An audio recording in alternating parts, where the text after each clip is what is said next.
Imagine a healthcare future. One where we can maybe predict health crises before they happen, Hmm. or where treatments are really, truly tailored just for you, Personalized, yeah. and where, no critical bit of your health info gets lost. Sounds almost like science fiction, doesn't it? It does. But the thing is, the raw material for that future, it's actually already here. Right, it's swirling around in this huge ocean of health data we generate constantly. Huge is the word. Some people estimate health data is like maybe 30% of all the data in the world. It's massive. Wow. But here's the twist, the paradox you mentioned. Yeah, it's a profound one. We've got this incredible amount of information, EHRs, genomic data, images, dental records, stuff from our watches, even data about our environment. Social determinants, right? Exactly, all that. Yeah. But it's mostly locked up, fragmented, not really shared or used effectively at all. And that gap, that disconnect between having the data and using it, well, it means we're missing out. Big time. Huge opportunities missed, and it has real costs. We're talking about things like preventable harm to patients, wrong diagnoses. Delays in treatment, medication error. It's a long list, and frankly, it's pretty sobering when you look at it. Which brings us to the paper we're diving into today. Yes, exactly. It's a new white paper, came out January 2025, from the World Economic Forum, working with Capgemini. And the title is Better Together: Building a Global Health Network Economy Through Data Collaboration. That's the one. Okay, so our mission today is to really unpack this. Understand this vision for a global health data network. Figure out why they're saying it's so urgent now. Break down the barriers, because there definitely are barriers. Oh, absolutely. Look at the solutions they're proposing, and crucially, what could this actually mean for healthcare systems, for research, and, for you listening? It really is a topic with the potential to fundamentally change healthcare. The scale is just enormous, worth digging into. All right, let's start with that core problem, the paper flags. Even with all this amazing tech, digital tools, AI, healthcare hasn't really caught up in using its data properly. That's the crux of it. And health data, like we touched on, it's a really wide net they're casting. Not just your doctor's notes. No, it's the EHRs, the genomics, imaging, dental stuff, the wearable data, and that social determinants, context housing, food access, environment. It all paints a picture of health. And the big issue is it's all stuck in separate places, silos. Pretty much prepped. It's not designed for smooth sharing between different doctors, different hospitals, sometimes even different departments in the same hospital. So fragmentation, lack of common standards. I know things like FHIR exist. FHIR is there. Yeah. Fast healthcare interoperability resources. It's meant to help, but adoption is patchy, inconsistent. And maybe the incentives aren't right for people to share. That's a huge part of it too. Misaligned incentives.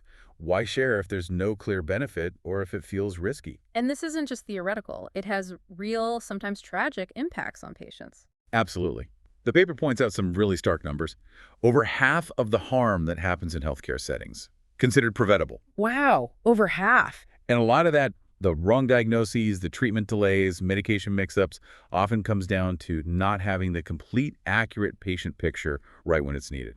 This is where it gets really impactful. The paper estimates better data collaboration globally could prevent something like 3 million deaths every year. 3 million worldwide. That's what, over 5 deaths every single minute? Just let that sink in. It's staggering. And the money side is just as shocking. Per data use costs over $800 billion globally every year. Wait, $800 billion annually? Yeah, that works out to something like $2.2 billion lost every single day. Yeah. Money that could be going into care, into research. Okay, so massive problem, massive missed opportunity. What's the big idea the paper proposes? They call it a global health data network economy. A network economy. What does that mean in this context? They're kind of drawing on ideas like Metcalfe's law. You know, how a network gets more valuable the more people connect to it. Right, like the internet or phone networks. Exactly. So with health data, the value isn't just in one data set. It multiplies like crazy when you connect them.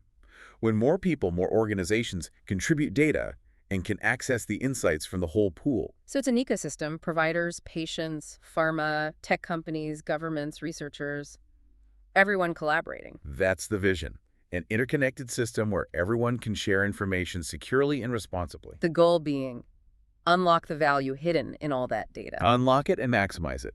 But, and this is crucial, doing it securely, respecting privacy, with really clear rules of the road. Governance. Okay, so why now? The paper seems to argue there's real urgency. What are the main drivers? They lay out a few key reasons. First, it's essential to really fuel the AI transformation in healthcare. Ah, AI needs data. Lots of it. Exactly. And not just any data, good quality, diverse, large-scale data. AI in healthcare has amazing potential, but it's starved without that robust data infrastructure. Platforms, cloud, connected devices, all that plumbing needs to be in place. Right, it's not like training an AI on cat pictures. Healthcare data is way more complex and sensitive. Totally different ballgame. Mm-hmm. Second, they say this network is key for unlocking value-based care. Moving away from just paying for procedures towards paying for good outcomes. Precisely. But our current systems often struggle to even measure outcomes properly or transparently. A data network gives you the information needed to track what actually works, shifting the focus to patient value. Makes sense. And globally. Huge implications for promoting international cooperation. Think about pandemics, Yeah. climate change, health impacts, rising chronic diseases. These are global problems. Yeah, diseases don't respect borders. Not at all. So we need countries and organizations sharing data and insights. Oh, It's also a way to potentially bridge resource gaps, help lower-income countries benefit from data-driven knowledge. and the last driver. Driving frontier innovation. Tackling the really tough stuff. Complex cancers, neurodegenerative diseases, chronic conditions, mental health. Things where we need deeper insights. Exactly. That requires comprehensive data from really diverse groups of people. It's the foundation for personalized medicine, better population health strategies, faster drug development, targeted prevention. They mention things like federated learning here. Yeah, that's a key technique. Analyze the data where it lives, keep it private, but share the learnings, the insights across the network. Very powerful concept. Okay, so if we connect these dots, a working health data network could genuinely change the future of health. How specifically? What impacts are we talking about? Well, a massive one is accelerated innovation. Just having access to these large, diverse data sets is rocket fuel for discovery. That's where the AI diagnostics and precision medicine really take off. Absolutely. Think about predicting diseases years before symptoms show up, like spotting high risk for diabetes or heart disease early by analyzing patterns across different kinds of data. Or truly personalizing treatment. Right. Combining your EHRs, your genes, your wearable data, your lifestyle, your environment, using all of it to tailor a plan just for you. Are we seeing bits of this already? We are. Neat. Things like the Emirati Genome Program or the Genome of Europe project.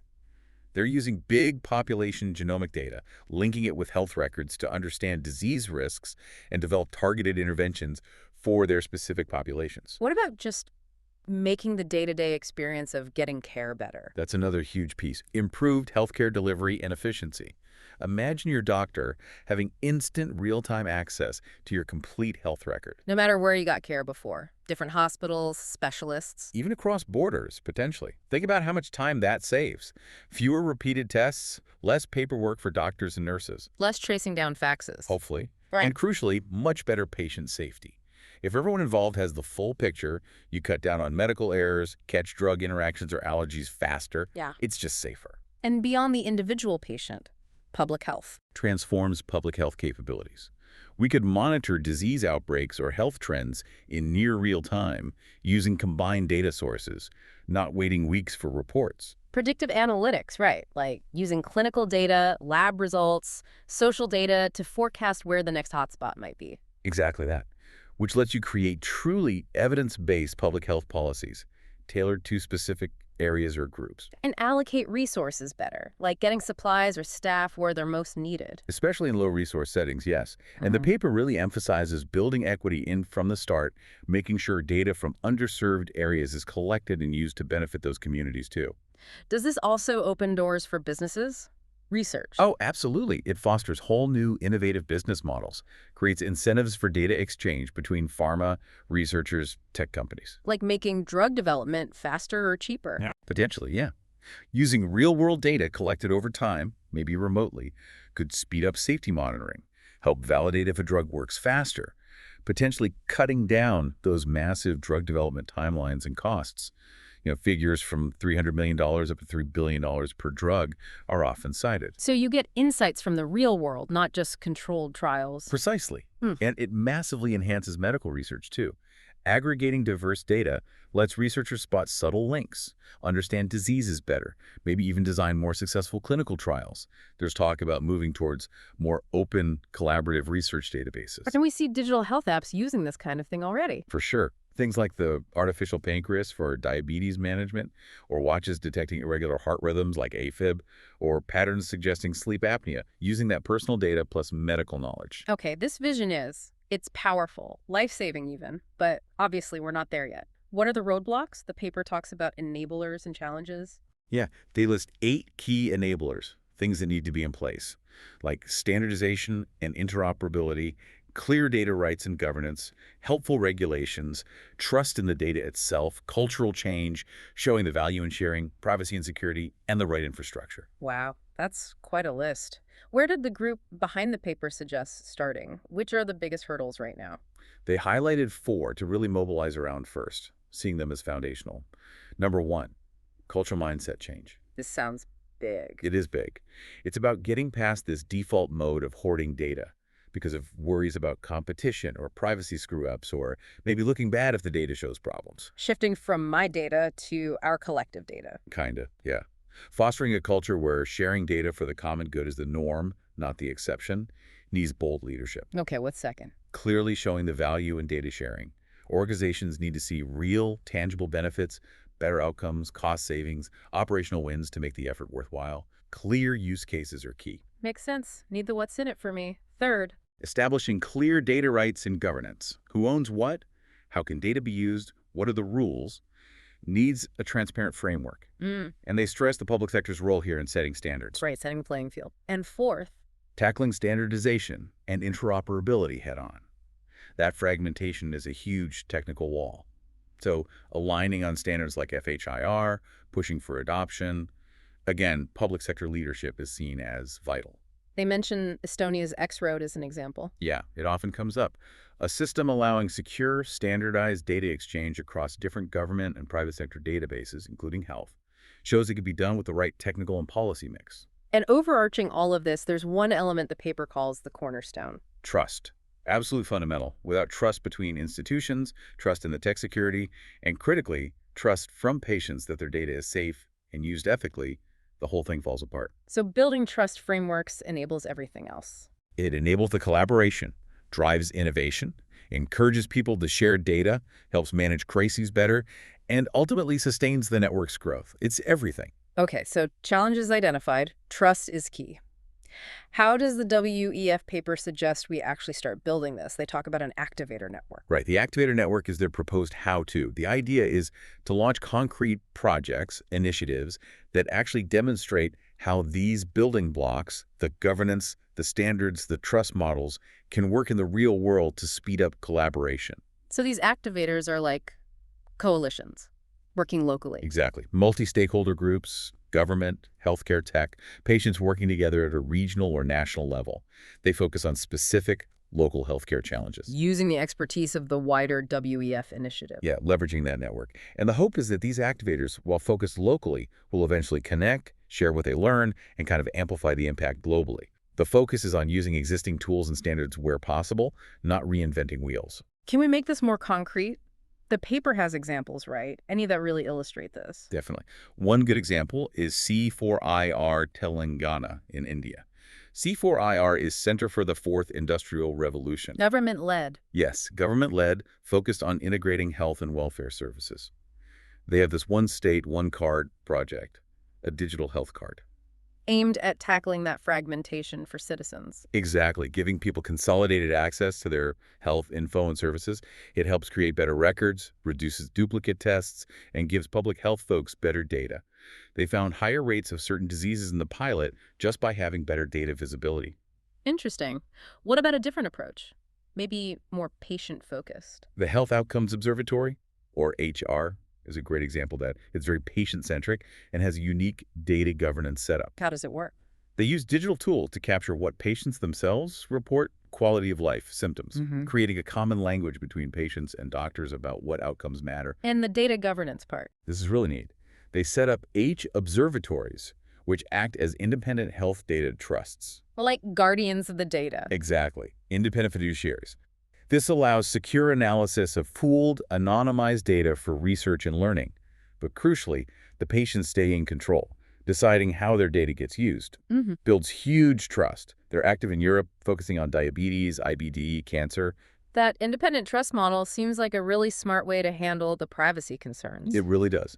Unlocks value while empowering individuals.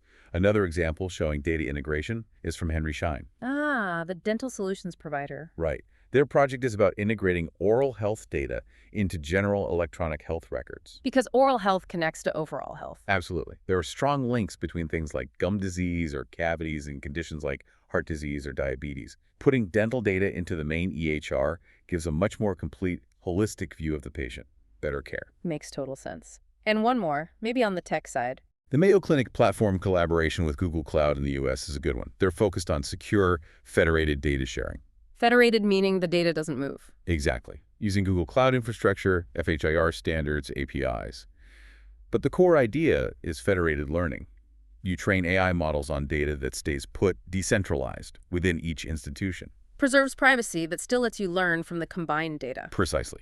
You share the insights, the model improvements, not the raw data itself. Right. It allows collaboration and discovery while maintaining that critical privacy and security. Okay, so pulling this all together, the message from this WEF paper feels pretty clear and urgent. It really is. Health data is this enormous, largely untapped resource.